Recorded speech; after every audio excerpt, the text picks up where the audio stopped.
Ovdo London BBC саламатсыздарбы. Элер алтына спорт жаңылыктары менен тааныштырып, Акчылпон Койчиева. BBC'nin араб кызматы иликтөө жүргүзүп, Google жана Apple тиркемелери Перси булуңунда үй кызматкерлерин кулчулукка сатууга колдонулуп жатканын аныкташты. Кыргызстандыктар тамеки калдыгынын жер кыртышына жана өсүмдүктөргө зыяны канча экенин билишеби? Көз айнектин жаңы түрү жана башка технология жаңылыктары апталык клик берүүбүздө. Бириккен Улуттар Уюмунун эксперти BBC'ге билдиргенде, Google, Apple жана Facebook ээлик кылган Instagram интернет аркылуу кул сатууда колдонулган. Буга чейин BBC'nin араб кызматы бул тармактардагы хэштег жана тиркемелер аркылуу үй кызматкерлерин сатып келгенин ашкерлеген. Колдонуучулардын бири биздин кабарчыларга ал тургай 16 жаштагы өспүрүмдү сатып алгыла деп сунуштаган. Мен сиздер жарыя кылган кыз боюнча чалып жатам.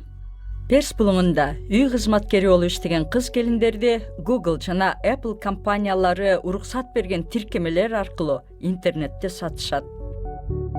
BBC'nin араб кызматы үрөй учурган мындай онлайн соодасын ачыкка чыгаруу үчүн жашыруун түрдө Кувейтке барды. Мындай соода ири технология компанияларынын айынан мүмкүн болуп турат. Эгер Google, Apple, Facebook же башка компания ушул сыяктуу тиркемелерди жайылтса, жайгаштырса, алар онлайн кул базарын жайылтып жатат.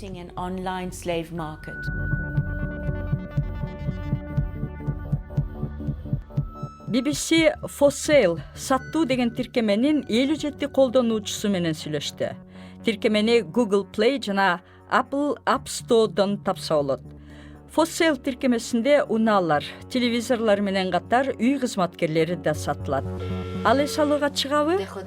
Чынын айтсам, чыкпайт. Биз кувейттиктер аларга уруксат бербейбиз. Биз криминалбыз. Кабарчылар азыркы кезде кулчулук жана адамдарды сатуу боюнча өлкөнүн да, эл аралык да мыйзамдар бузулуп жатканын билди. For Sale тиркемесинде атың жазылып турса жаман экен. Көпчүлүк аялдар алардын ысымы интернетте сатыкка жарыяланып турганын билбейт. Тиркемени колдонгон бирөө бизге кыз баланы сатууга аракет кылды. Чындыкты билгиңиз келеби? Документтерин унутуңуз. Ачыгын айтсак, ал болгону 16 жашта. Дагы бир полицей Кувейттин мыйзамын бузууга аларга жол берген. Паспортту ага бербеңиз. Сиз анын демөөрчүсү болосуз. Эмне үчүн ага паспортун бересиз? Перс булуңунда үй кызматкердин визасы демөөрчүсүнө байланган болот. Алар демөөрчүсүнүн уруксаты жок жумушунан же өлкөдөн кете албайт. Маселе системада. Иш берүүчү кызматкерин өзүнүн менчиги деп ойлойт. Бирок ал андай болбошу керек. Аймактагы башка өлкөлөргө караганда үй кызматкерлерди коргоо боюнча Кувейттеги мыйзамдар күчтүү. Бирок For Sale, Instagram жана Саудиядагы Харач сыяктуу тиркемелер аркылуу иш берүүчүлөр кызматкерлерин пайда табуу үчүн сатышат. Биз мындай иштер менен күрөшүп жатабыз. Андай сайттар, тиркемелер көзөмөлгө алынат. Полицейге же бизге баланы сатууга аракет кылган аялга карата мыйзам боюнча эч кандай каршы чара көрүлбөдү. Экөө тең BBC'nin суроосуна жооп берүүдөн баш тартты. For Sale тиркемеси учурда үй кызматкерлерди сатуу бөлүгүн алып салды. Алар бизге мындай деп жооп беришти. Айыптоолор үрөй учурат жана For Sale тиркемеси мындайды терең айыптайт. For Sale Кувейттин этикалык мыйзамдарын жана эрежелерин сактап, бизнес жүргүзүүгө күчүрөйт. Кувейттин өкмөтү андан кийин комментарий бербеди. Instagramга ээлик кылган Facebook бизге төмөнкүлөрдү билдирди.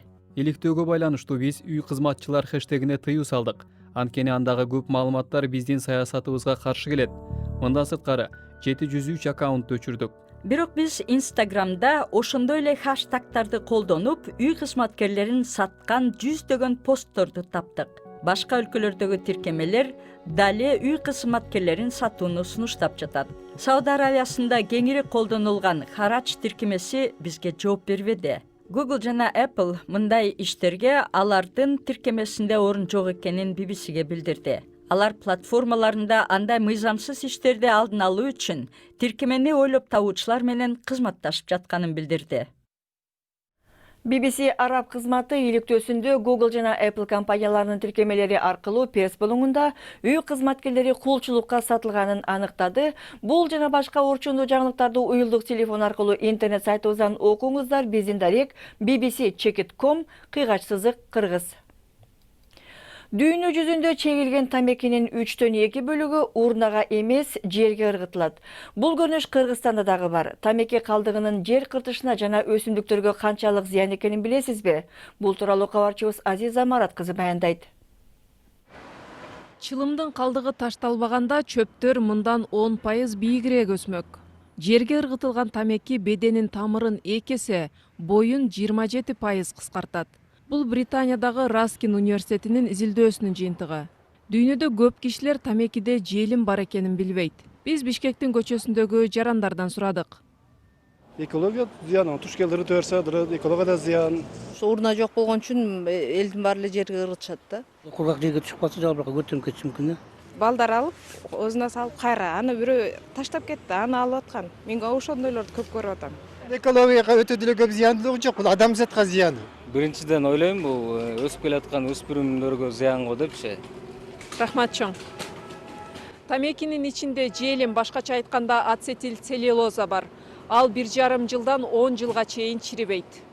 Дүйнө жүзүндө жылына 5,5 триллиондон ашык тамеки чегилет. Алардын 3/2 атайын урнага ташталбай жерге ыргытылат. Бул болжолду 4,5 триллион тамеки. Биз азыр Бишкектин борборундагы көп кабаттуу үйлөрүнүн биринин коросундабыз. Азыр ушул жерден баштап эсептеп көрөбүз. Саналуу эле метрди алалык, канча тамекинин бүчөгү чыгат экен. 1, 2, 3, 41. 6 кадам жерден 41 тамекинин бүчөгүн тердим. Кыргызстанда көчөдө тургандарды айтпай эле коелу, машиненин терезесинен тамеки бүчөгүн ыргыткандарды көп көрөбүз. Адам ойлойт да, мен бир эле адаммын, мен бир чылым чектим, мен таштагандан эч нерсе болбойт деп. Ар бир адам ошентип ойлосо, бул эң чоң мындай көп зыян алып келет. Ошондуктан бул күнүгө аябагандай көп сандагы ошол пластик болуп, айлана чөйрөнү булгагандан башка дагы кумурскаларга, топуракка, ошол жер кыртышына терс таасирин тийгизет. Биз тамекидеги желим тууралуу эле айтып жатабыз. Ал күйгөн учурда бөлүнүп чыккан токсиндердин зыяны өзүнчө иликтенчү маселе. BBC Кыргыз кызматынын берүүсүн көрүп жатасыздар. Жаңылыктар менен тааныштырууну улантабыз. Орусияда интернетти көзөмөлдөө боюнча жаңы жоболор кабыл алынды. Алар өкмөткө маалыматты ылгоо жана анын жайылышын ооздуктоо укуктарын берет. Бирок бул жоболор канчалык эффективдүү жана аны кандайча колдонсо болору азырынча ачык эмес. Кремль цензураны күчөтүү мүмкүндүгүн алат дейт айрым эксперттер. Ливанда бүгүн банктар ачылып, көптөгөн кишилер сыртында кезекке турушту. Өлкөдөгү коррупция жана экономикалык кризисти айыптаган каршылык акцияларынын айынан банктар 2 жумадан бери жабык турду. Тургундар накталай акчаларын алып кетүүгө же башка өлкөгө которууга ашыгат деген кооптонуулар негизсиз болуп чыкты. Гонконгдо бир нече айга созулган каршылык акциялардан кийин Кытайдын коммунисттик партиясы аймакты башкаруу ыкмасы өзгөртүлөт деп билдирди. Кытай парламентинин өкүлү Кытай Гонконгдун лидерлерин шайлоо жана алмаштыруу жолун жакшыртат деп айтты. Шен Чуньяо бул билдирүүнү партия лидерлеринин 4 күндүк пленуму тууралуу маалымат берип жатып жасады. Президент Трамп Нью-Йорктогу Трамп мунарасынан кетип, туруктуу резиденциясын Флорида штатына көчүрмөкчү. Мен салык иретинде миллиондогон доллар каражат төлөсөм дагы, Нью-Йорктун саясий лидерлери мага жылуу мамиле жасаган жок, деди президент Трамп. Ошону менен катар президент Трамп Ак үйдө дагы 5 жыл жашап турам деген үмүтүн билдирди. Делиде абанын кирдегени рекордтук деңгээлге жетип, мектептер 5 ноябрга чейин жабылды. Министр Арвин Керривал маалымдагандай, коңшу штаттардагы фермалардан таркаган түтүндүн айынан Индиянын баш калаасы газ баллонуна айланды. Өкмөт окуучуларга газдан сактанган 5 миллион бет кап бекер таркатууда. Айлана чөйрө башкармалыгы коомдук саламаттык курчабалда деп жарыялады. Көп кишилер жасаган ишине сүңгүй албай кыйналат. Эмесе концентрацияга жардам берчү көз айнектер чыгыптыр. Ал декабрдан баштап сатыкка чыгат. Бул жана башка илим жаңылыктары апталык клик берүүбүздө.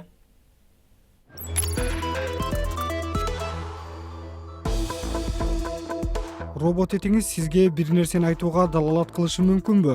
Sony компаниясынын Aibo роботу учурда Hitachi үй тиричилик техникаларына тыкыр көзөмөл салып турат. Эгер муздаткычтын эшигин ачык калтырсаңыз же кир жуучу машина кирди жууп бүткөн учурда ит үрүп куйругун кыймылдатат экен. Ал робот жада калса чаң соргучтун үстүнө чыгып, аны тээп да жүрө берет. Бул аптада Samsung компаниясынын селфи сүрөттөрдү космоско жөнөткөн каражаты жерге кайтып келип катуу урунду. Ал АКШнын Мичиган штатындагы бир үйдүн короосуна түшкөн. Үйдүн ээси эки чоң камера жана зуулдаган үн чыгарган смартфонду бүтүн бойдон тапкан. Бактыга жараша андан эч ким жаракат албады. Жапониянын Сиатек көргөзмөсүндө Sony компаниясы айрым медициналык аппараттарын көрсөттү.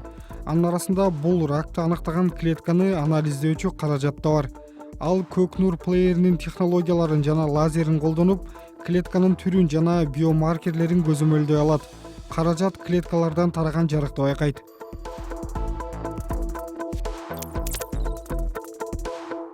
Америкалык компания көңүл коюуну жакшырткан акылдуу көз айнекти ойлоп тапты. Нарбистин датчиктери техникалык мүнөздөмөсүнө жараша колдонуучунун мээсинин активдүүлүгүн өлчөп турат. Эгер көңүлүңүз башка жака бурулуп кетсе, көз айнек аны байкап караңгы боло түшөт.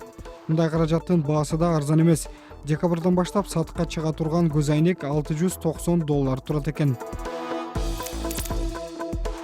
Көлүстөндө жакын адамыңыздын сөөгү көмүлгөн жерди таппай жатсаңыз, Израилдин Gravis аттуу тиркемеси жардам бере алышы мүмкүн.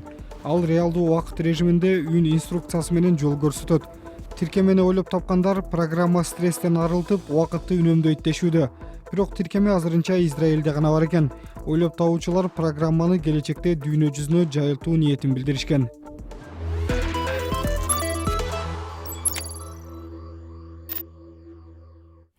Эми спорт жаңылыктарына кайрылсак, Сауд Арабияда биринчи жолу аялдардын күрөш боюнча таймашы болуп өттү. Ага катышкан айымдар денесин толук жапкан кенен кийимдерди кийип чыгышты. Рияддагы Король Фахд атындагы эл аралык стадиондо өткөн мелдеште америкалык атлет Наталья мекендеши Лейси Эвансты утуп алды. Бул стадион аялдар кирүүгө уруксат берилген 3 имараттын бири. Футболдо эртең Премьер-лига оюндары улантылат. Бормут менен беттеше турган Манчестер Юнайтед лигада өйдө карай жылышты улантабыз деп үмүттөнүүдө. Учурда 5-орунда турган Арсенал эртең өз таласында Wolves менен ойнойт. Манчестер Сити болсо Саутгемптон менен беттешет. Бул эки команда Карабау кубогунда ойноп Сити 3-1 эсебинде уткан эле. Эртең ошондой эле Уотфорд менен Челси ойнойт.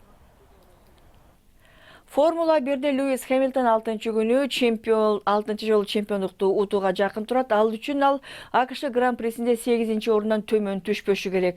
Анын жеңишин бир гана атаандашы жана Мерседестеги командалашы Валтери Ботас дем алыштагы АКШ Гран-присин утуп алса токтото алат. Жаңылыктардын соңунда Таиланддагы эбегейсиз чоң бургерди ким жей алат деген таймаш жөнүндө айтып берели. Бул бургердин салмагы 6 килограммга жакын. Ал эми азыктуулугу 10.000 калорияны түзөт. Эгер аны 9 мүнөттүн ичинде жеп түгөтсөңүз, $300 сыйлык утуп аласыз. Ресторандын ээси шашпай жегиле деп жатат. Акча үчүн эмес, какап калбасын деп жатам дейт ал. Бул жана башка жаңылыктар биздин интернет сайтыбыздын башкы бетинде. Дарегибиз BBC Kırgız.com сайтыбыздан жаңылыктарды окуп, бүгүнкү радиону уксаңыздар болот. BBC жаңылыктарын Facebook'та, Twitter'де жана YouTube'дан табууга мүмкүн. Ал үчүн бизди BBC Kırgız деген дарек менен издеңиз. Биздин бул даректерге блог, макала жазып, сүрөт, тасма тартып салып турсаңыздар, биз аларды жарыялап, башка окурмандар менен бөлүшөбүз. Программа болсо ушуну менен жыйынтыктайбыз. Аны алып барган Акчулпун Койчиева. Эфирде кайра жолукканча саламатта болуңуздар.